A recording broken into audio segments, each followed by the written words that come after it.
Join us now on Flickr at flickr.com/groups/art-of-photography.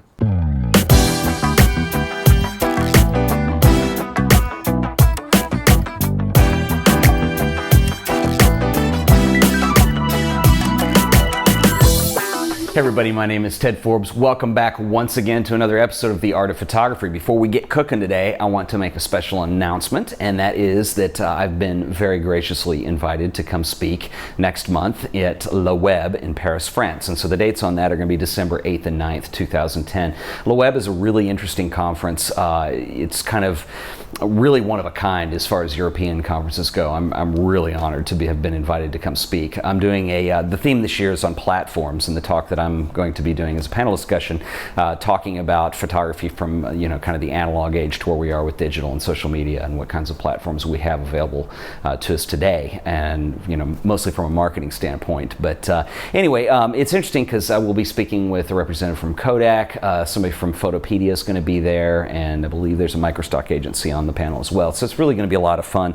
But anyway, all that to say, I will be in Europe next month. And anyway, if you're interested, if you're in Paris and you would like to do a meetup, let me know. Give me an email, shoot me an email. My email address is noonegotHurt@gmail.com. I'll print that below. And I've had some questions in the Flickr group about possibility of maybe taking a train over and doing another London meetup. And I'm not sure if that'll happen or not, just simply because the schedule's a little more tight, and I don't know if I have time to do trains and stuff like that. But anyway, either way, if you're in London or in Paris, let me know if that's something you'd be interested in doing, and perhaps we'll plan something out. Anyway, on to normal business. Today we're going to talk about printing again, and more specifically, I've had some questions from the last podcast, which was quite popular, and people have been asking me about what comes down to is aspect ratio, framing, cropping, things like that, how to get your work onto a print. And I think this is a really important question, and you're going to have a few options. Now, the examples I'm going to show you today are all darkroom prints. They could easily be inkjet as well. And one thing you have to consider when you're printing out, and this is actually good that I brought up darkroom, but paper size is an important deal. And a lot of times people have in mind what size they want. They want to go really small, or they want to go really big. But what you're going to notice is a lot of times the aspect ratio of the paper does not match what's on your camera. Let me explain what that means. For the most part, traditional darkroom papers have been available in sizes such as 5x7, 8x10, 16x20, 11x14, 20x24, things like that. Those are kind of the standard sizes. There are variants on these. Inkjet printers, because of the way inkjet technology has evolved out of printers, tend to mirror, they'll be slightly different. They mirror office papers and things like that, just because that's the norm. And that's what companies have been printing so far. So with inkjet paper, you're going to get things like 4x6, 8.5x11 instead of 8x10. You're going to get legal size. You'll get more sizes like that. Now, of course, there are exceptions. A really interesting one is, I think it's 13x19, so if you have a printer big enough to handle that, and that's going to get real close to what your camera is going to do as far as aspect ratio, but you're still going to have some issues with this, and I'll explain. Aspect ratio, it's kind of a video term, but it refers to, in a print, for instance, I'll take this photo of these dancers, basically the aspect ratio of height to width. Okay, so this is an 8x10 piece of paper, but this is actually a lot more cropped off and narrow than a 35mm negative. So this is actually from a 35mm negative. This could easily be from a digital camera, same aspect ratio, and actually the image, there was a little more to the side, and I cropped it off. Now, why did I do that? One, because I wanted to give an example of what a full bleed image looks like. Okay, so the term full bleed simply means your photo bleeds off the edges. It goes all the way to the edge. There's no margin. In this image, there's a margin. I'll talk about that in a second.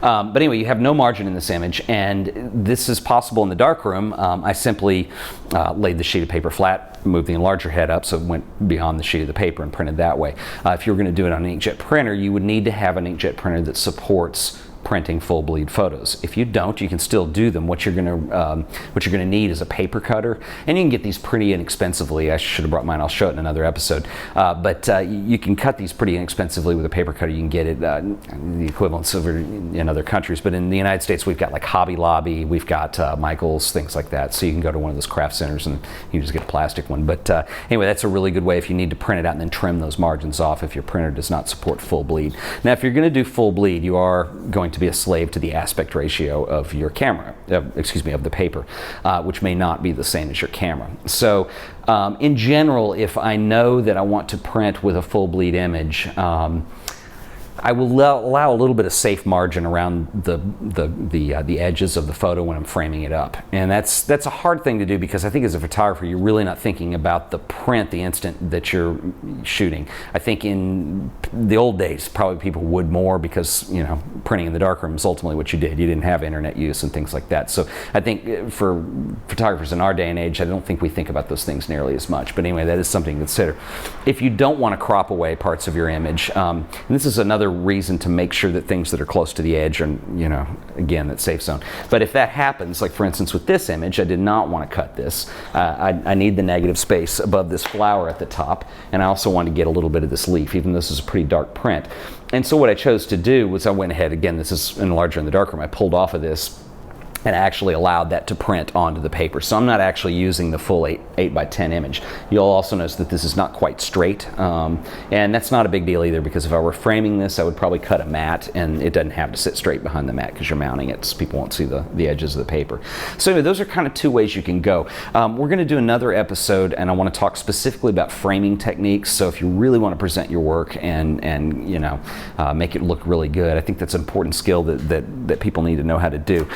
A couple examples here of margins that you would want to use. This is an 8 by 10 image that I actually used a printing easel, which you do in a darkroom, but if you were not in a darkroom, you could just specify this in Photoshop and print it out, and you get the border, so you don't have to have a printing easel.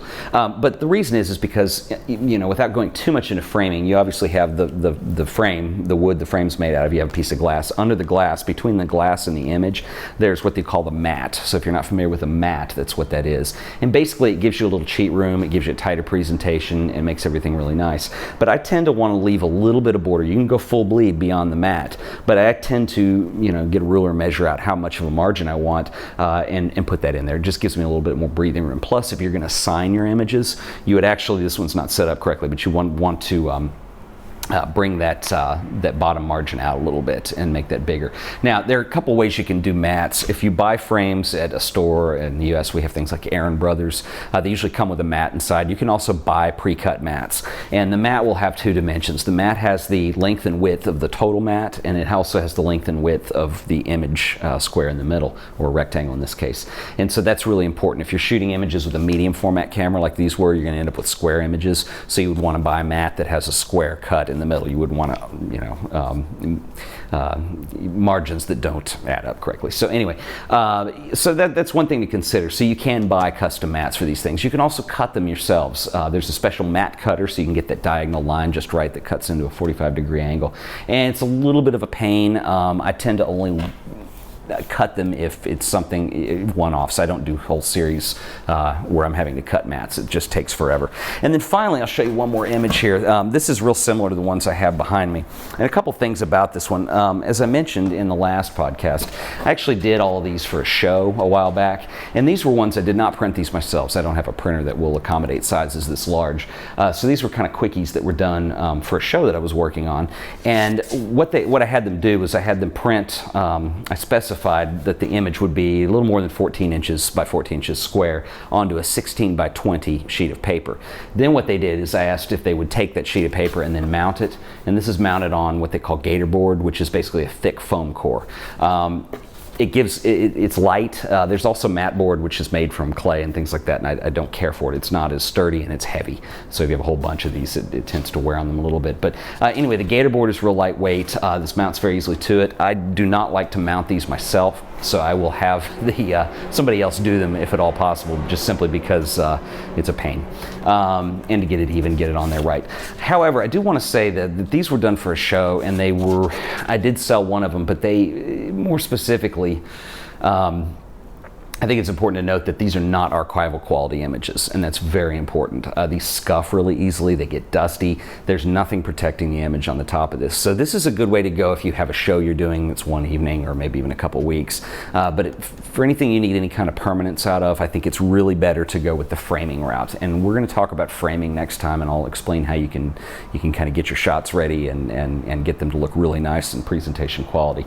This is good. Some people would argue that mounting carrying them like this is probably good for portfolio too, and I would disagree. It's basically because the image is open. You probably see there's some dust on here because I just pulled it down and this has only been up a little while. But anyway, that is very important to note that they're not archival at all. In fact, they're extremely fragile. If you stack them, anything like that, without any sheets of paper between them, you can scuff them. But anyway, they look nice. They're good for presentations. They're good for display, but even displaying long periods of time, you'll still find little things that quirk up now and then. So anyway, so that's kind of a little primer for presentation that we're going to do today. And just to remind everybody, for more podcasts, other episodes, etc., please visit our website. You can find that at thepublicbroadcast.com. And make sure you follow me on Twitter. My username is @TedForbes on the Twitter there. And finally, email me if you have any questions. And if you like what you see on this podcast, go into iTunes and leave us a comment. We really appreciate it. The more comments we get, the more promotion we're going to get from iTunes, and hopefully the more we can do with this show when all's said and done. So anyway, once again, this has been The Art of Photography, and thank you for watching.